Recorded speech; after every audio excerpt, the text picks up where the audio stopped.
40 साल की उम्र के बाद बॉडी में कुछ ऐसी चेंजेस होती हैं कि कुछ हेल्दी आदत को अपनाना आपकी मजबूरी बन जाती है।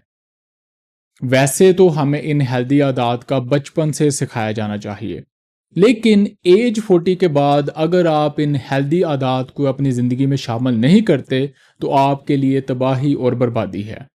मैंने खुद बड़ी मुश्किल से इन सारी आदतों को सीखा है, और क्योंकि मैंने जस्ट एज 40 क्रॉस की है तो मैंने चाहा आपके साथ भी मैं ये आदत शेयर करूं। लेकिन एपिसोड में जाने से पहले मेरी एक वार्निंग है मौलवी हजरात के लिए और मौलवियाना माइंड वाले बुज़ुर्गों के लिए कि हमने इस एपिसोड में कुछ ऐसी बातें करनी हैं जो हो सकता है आपको नागुज़ीर गुजरें।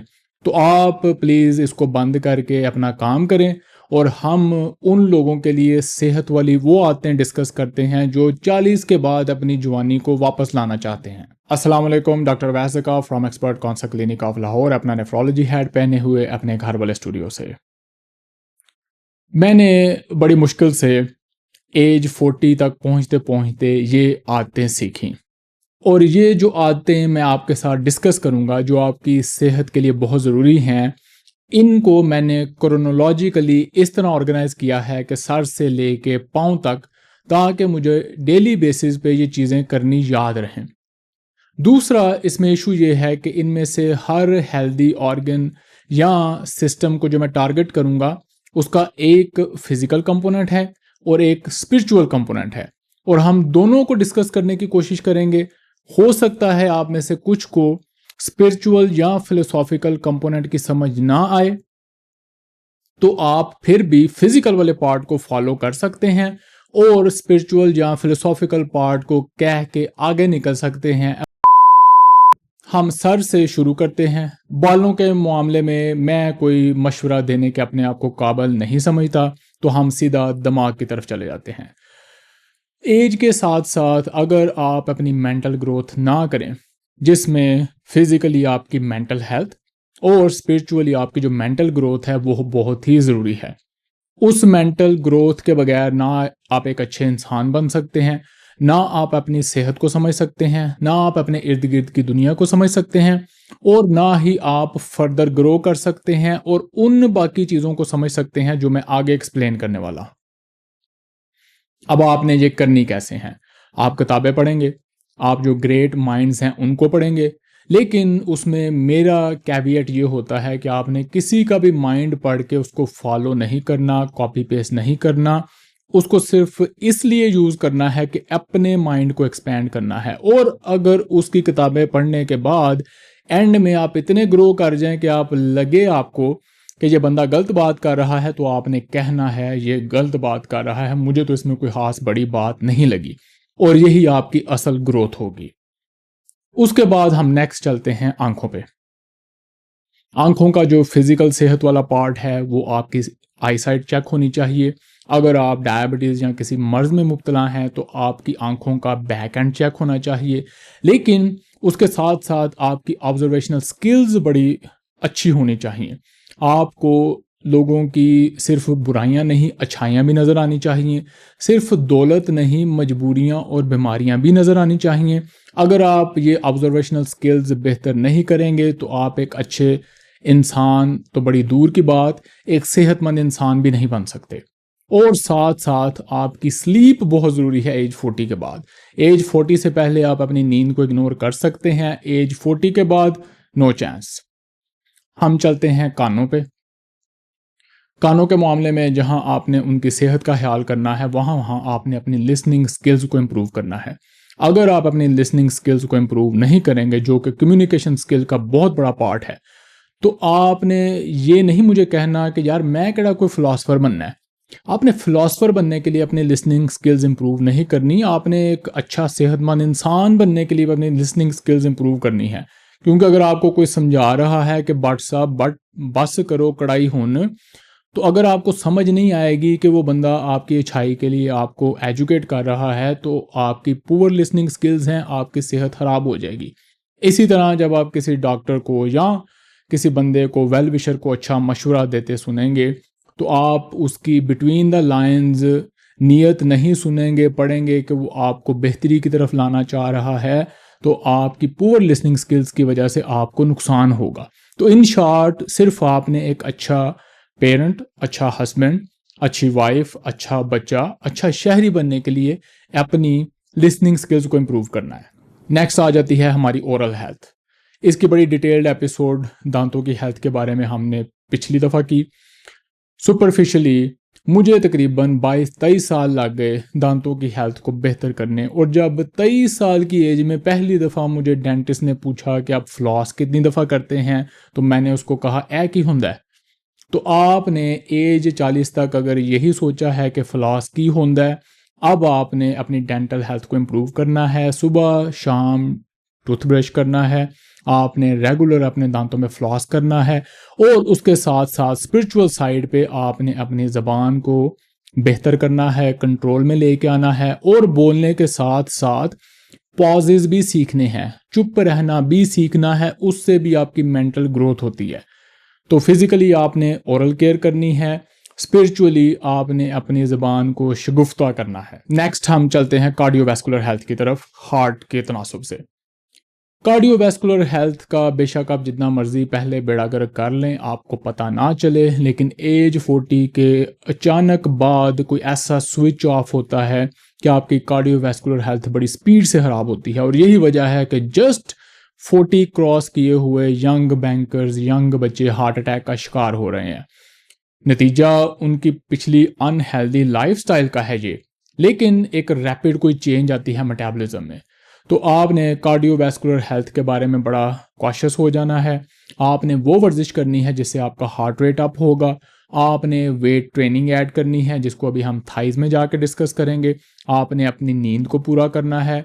आपने अपनी एक्सरसाइज को, मेंटल हेल्थ को, सारी हेल्थ को इस कार्डियोवैस्कुलर हेल्थ की बेहतरी के लिए ऑर्गेनाइज करके अच्छे तरीके से चलाना है। नेक्स्ट आ जाते हैं हमारे लंग्स या ब्रीदिंग को हमने कभी बॉदर ही नहीं किया। इनका वैसे तो अपने सेहत के लिए ख्याल रखना है, स्मोकिंग नहीं करनी, पोल्यूशन से बचना है, लेकिन स्पिरिचुअल बड़ी इंपॉर्टेंस है ब्रीदिंग की। तो आपने आज ही यूट्यूब से, किताबों से पढ़ के कुछ ब्रीदिंग एक्सरसाइजेज ऐसी सीखनी है जो सिर्फ ना आपकी फिजिकल कार्डियोवैस्कुलर हेल्थ को बेहतर करती हैं, आपको स्पिरिचुअली काम करती हैं, आपकी मेंटेशन फोकस को इम्प्रूव करती हैं। तो इस पे आपने थोड़ी लर्निंग करनी है और ब्रीदिंग के बारे में सीखना है। उसके बाद हम चलते हैं बैली पे, और बैली की मुनासबत से सबसे पहली तो बैली फैट। आपने बैली फैट को, जो तोंद आपने निकाली हुई है, उसको ख़त्म करने की कोशिश करनी है। पहले आपकी तोंद पता नहीं थी कि नहीं थी, लेकिन अब एज 40 के बाद ऐसी आपकी तोंद निकल आती है कि जैसे मेरी हर वक्त निकलने को रेडी होती है। इस तोंद को अंदर करने के लिए बड़े जुगाड़ करने पड़ते हैं, बड़ी एफर्ट करनी पड़ती है, और इस पे कांस्टेंट नज़र रखनी पड़ती है। इधर से जैसे आप नज़र हटाएं तो वो छोटा बच्चा भाग के घर से बाहर निकल जाता है, इधर से आप नज़र थोड़ी हटाएं तो आपकी जो तोंद है वो बेल्ट या पैंट से बाहर निकल के नज़र आनी शुरू हो जाती है। तो इसके लिए आपने स्पेशल एफर्ट करनी है। इसी पेट के तनासुब से आपने अपने खाने को हेल्दी करना है, ज़्यादा प्रोटीन और फाइबर ऐड करना है, कार्बोहाइड्रेट को कट करना है, मीठे को छोड़ना है, और अपनी खुराक को ज़्यादा से ज़्यादा ऑर्गेनाइज करके, पंक्चुअल करके हेल्दी बनाना है। पेट से हम जस्ट नीचे आएँ तो आ जाते हैं हमारे फेवरेट पार्ट्स, जिनका इजहार करना हमारे कल्चर में मना है, लेकिन इसका ये मतलब नहीं कि दिल के अंदर उसकी ख्वाहिश नहीं है। सेक्सुअल हेल्थ की मैं बात कर रहा हूँ। सेक्सुअल हेल्थ की अहमियत एज 40 के बाद और भी ज़्यादा बढ़ जाती है। अब ये वो ज़माना नहीं रह जाता कि उधर से आपको ख्याल आया और जूनियर साहब तैयार हो गए। आपको पूरा तरद्दुद करना पड़ता है, बाज़ औक़ात घंटों इंतज़ार करना पड़ता है, इससे पहले कि आप कोई सेक्सुअल एक्टिविटी कर सकें। तो इस मामले में फ़िज़िकली तो आपने करनी है कीगल एक्सरसाइजेज़। कीगल एक्सरसाइजेज मैंने खुद बड़ी लेट एज में स्टार्ट की हैं, मे बी 1-2 साल पहले, और आप मरीज़ों की सेक्सुअल हेल्थ को बेहतर करते करते मैंने एक दिन सोचा कि यार मैं खुद भी कुछ करूं। मुझे बड़े अच्छे रिजल्ट्स मिले, और मेरा ख्याल है कि कीगल एक्सरसाइज किसी मैजिक से कम नहीं है। इससे ना सिर्फ आपकी सेक्सुअल हेल्थ बेहतर होती है, बल्कि आपके पेल्विक फ्लोर के जो मसल्स हैं वो बेहतर होते हैं, आपकी पेशाब की रूटीन बेहतर होती है, उसकी फ्रिक्वेंसी बेहतर होती है। अब यहाँ पे मौलवी हजरात ने माइंड नहीं करना, लेकिन सेक्सुअल हेल्थ और कीगल एक्सरसाइजेज दोनों मेल और फीमेल के लिए होती हैं। सेक्सुअल हेल्थ का मतलब ही दोनों पार्टीज़ की इन्वॉल्वमेंट होना चाहिए। अगर किसी एक को आप फोकस करेंगे, औरतों को डिसमिस कर देंगे इस एजुकेशन से, तो मर्द भी अनसेटिस्फाइड रहेंगे। और फिर अगर हमने औरतों को सेक्सुअल हेल्थ के बारे में एजुकेट नहीं करना, तो मर्दों ने जो इम्प्रूव करनी है अपनी सेक्सुअल हेल्थ, वो उन्होंने कहाँ से सेटिस्फाई करनी है। फिर सेक्सुअल हेल्थ को मैं स्पिरिचुअली बड़ा इंपॉर्टेंट समझता हूँ। ये वो सबसे स्पिरिचुअल एक्टिविटी है जिससे ग्रोथ होती है, जिससे इंसानियत बढ़ती है। और मेरे ख्याल से ये वाहिद चीज़ है इवन इस्लामिक लिटरेचर में भी जिसकी कोई ममानत नहीं है, कोई लिमिटेशन नहीं है। रोटी के बारे में आपको हदीसें मिल जाएंगी कि देख के खाओ, पेट को खाली रख के खाओ। वर्जिश के बारे में भी आपको मिल जाएंगी, शायद आपको पैसे स्पेंड करने के बारे में भी मिल जाएंगी। लेकिन सेक्सुअल एक्टिविटी के मामले में जब भी आप देखेंगे, कभी रमज़ान को एडजस्ट कर दिया गया ताकि सेक्सुअल एक्टिविटी में किसी किस्म की कोई रुकावट ना आए। तो फिज़िकली बहुत अहम एक्ट है, इसके बगैर इंसानियत नहीं चल सकती, ऑलमोस्ट नेकी है। और स्पिरिचुअली भी इसकी बहुत ज़्यादा अहमियत है, इसके बारे में भी आपने खुद ही पढ़ना है। प्राइवेट पार्ट्स के साथ ही उतनी ही अहम चीज़ होती है आपकी जेब, आपके फाइनेंसेस। एज 40 पे आके कोई ऐसा मसला होता है कि सारे आपके जो मसले मसाइल हैं ज़िंदगी के इकट्ठे हो जाते हैं। आपकी जो माजी की गलतियां हैं, फ्यूचर की जो आपकी होप्स हैं, और प्रेजेंट की जो आपकी ज़िंदगी की पेचीदगियां हैं, वो मिला के आपके फाइनेंस को और भी ज़्यादा कॉम्प्लिकेट कर देती हैं। अगर आपने पहले पैसे नहीं बनाए तो आगे ना पैसे बनाने की नेगेटिविटी ज़हन में आनी शुरू हो जाती है, और प्रेजेंट वाले आपके पीछे पड़ के आपकी ज़िंदगी हराम कर देते हैं। मैं घर वालों की बात कर रहा हूँ। तो आपने फाइनेंशियल हेल्थ के बारे में बहुत ज़्यादा फोकस करना है। फाइनेंशियल हेल्थ के बगैर ना आपकी कोई मेंटल हेल्थ है, ना ही आपकी कोई फिज़िकल हेल्थ है। सोशली आपको किसी ने मुंह नहीं लगाना, और आपका ना कोई फ्यूचर है, ना कोई आपकी लेजेंड है। तो आपने फाइनेंशियल हेल्थ पे बहुत ज़्यादा फोकस करना है। मौलवियों को आपने इग्नोर करना है। आपके पास जो भी हलाल मीन्स हैं अपनी वेल्थ को बेहतर करने के, वो आपने यूज़ करने हैं। रिटायरमेंट की आपने ज़रूर प्लानिंग करनी है। आपने बच्चों पे नहीं रहना, बुढ़ापे में पाकिस्तानी गवर्नमेंट पे या मेरे जैसे डॉक्टरों पे तो आपने बिल्कुल नहीं रहना। आपने अपने पैसे इस तरीके से ऑर्गेनाइज करने हैं कि रिटायरमेंट में या 70 80 90 साल का बूढ़ा हो के मेरी हेल्थ को पैसों की ज़रूरत पड़नी है। तो आपने आज से ही इस बात से बाहर निकलना है कि मैं गरीब हूँ या गरीब का क्या बनेगा, और आपने वेल्थ बिल्ड करने की तरफ स्टेप्स लेने शुरू करने हैं। और इस टॉपिक को हम अलहदा किसी वक्त डिस्कस करेंगे कि कैसे हमारे मुआशरे में मौलवियों ने अपनी दुकान चलाने के लिए चैरिटी को बहुत ज़्यादा हाईलाइट किया हुआ है, जिससे मसला ये होता है कि सारी जो फाइनेंस है वो चैरिटी में चली जाती है, जिससे ना कोई कम्युनिटी बिल्ट होती है, ना ही कोई स्टेट बिल्ट होती है।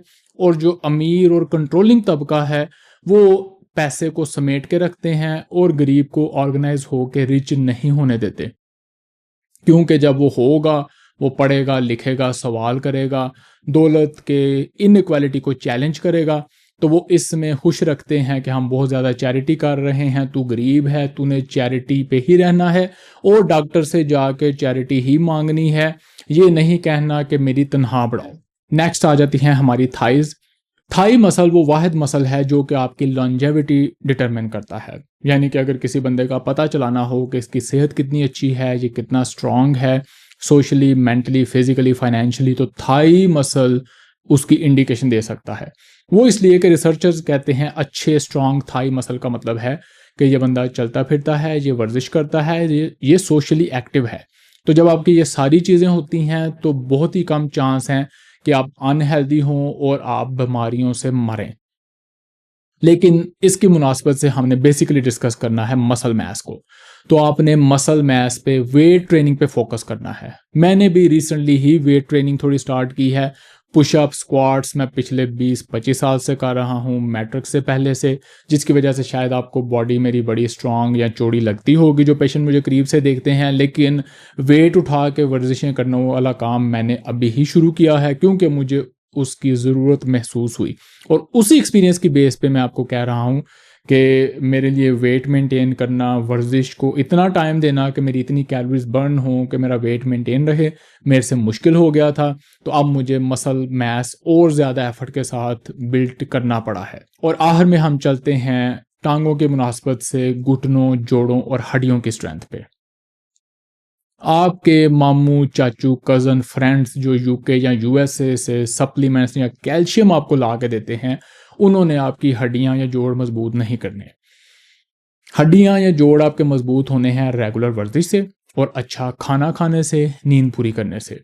जितना आप इनको ज़्यादा यूज़ करेंगे, इन पे वज़न डालेंगे, इनको यूटिलाइज करेंगे, उतनी ही इनकी मजबूती ज़्यादा होगी। सप्लीमेंट से इनको कोई फ़र्क नहीं पड़ना। तो आपने अपने दिमाग को यूज़ करके, कार्डियोवैस्कुलर हेल्थ को यूज़ करके, नींद अच्छी तरह पूरी करके, अच्छा खाना खा के अपने मसल्स, अपनी हड्डियों और जोड़ों को स्ट्रांग बनाना है, सप्लीमेंट्स को यूज़ नहीं करना। एपिसोड को समराइज करते हैं कि एज 40 के बाद हमारे जिस्म में कुछ ऐसी फिजियोलॉजिक चेंजेस होती हैं कि अगर उनको स्पेशल मेजर से काउंटर ना किया जाए तो हमारी बॉडी डिटेरियोरेशन की तरफ चली जाती है। बोन लॉस होता है, मसल लॉस होता है, मेमोरी लॉस होता है, जॉइंट्स आपके वीक हो जाते हैं, आपका जूनियर सही काम नहीं करता, आपकी नींद कम रहती है, आप ऊट पटांग खाने की तरफ जाते हैं। तो इन सारी चीज़ों को काउंटर करने के लिए आपको हेल्दी लाइफस्टाइल करना पड़ता है कुछ स्पेशल मेजर्स के साथ। आपको अपना माइंड शार्प रखने के लिए रीडिंग करनी पड़ेगी, लर्निंग को ज़्यादा करना पड़ेगा, आपको अपनी ऑब्जर्वेशनल लिसनिंग स्किल्स बेहतर करनी पड़ेंगी, नहीं तो आपको लोग पागल बाबा कहेंगे। और इसी तरह आपकी कार्डियोवैस्कुलर हेल्थ को बेहतर करने के लिए, मसल मैस को बेहतर करने के लिए, सेक्सुअल हेल्थ को बेहतर करने के लिए, फाइनेंस को बेहतर करने के लिए स्पेशल कंसंट्रेटेड एफर्ट्स करनी पड़ेंगी। खुद ही ये चीज़ें बेहतर नहीं होंगी बल्कि ख़राब ही होती जाएंगी। एज 40 से पहले आप कैसे ज़िंदगी गुजार रहे थे? क्या आप एज 40 क्रॉस कर चुके हैं? क्या आपने ये चेंजेस इम्प्लीमेंट की या इनका कुछ हिस्सा किसी और शक्ल में इम्प्लीमेंट करने की कोशिश की? आपने अपना एक्सपीरियंस ज़रूर शेयर करना है। मुझे आपके कमेंट्स, आपकी ओपिनियन का इंतज़ार रहेगा। और फिर मैं जाने से पहले माज़रत करता हूँ मौलवी हज़रात से, अगर मैंने कुछ नागज़ीर डिस्कशन कर दी हो तो उसके लिए बड़ी माज़रत। लेकिन किसी भी कौम की हेल्थ के लिए, उसकी फ़िज़िकल, स्पिरिचुअल, फाइनेंशियल हेल्थ के लिए इन टॉपिक्स को डिस्कस करना, उजागर करना, उनको सही लाइन पे लेके आना बहुत ज़रूरी है। मुलाकात होगी अगले एपिसोड में। अल्लाह हाफ़िज़।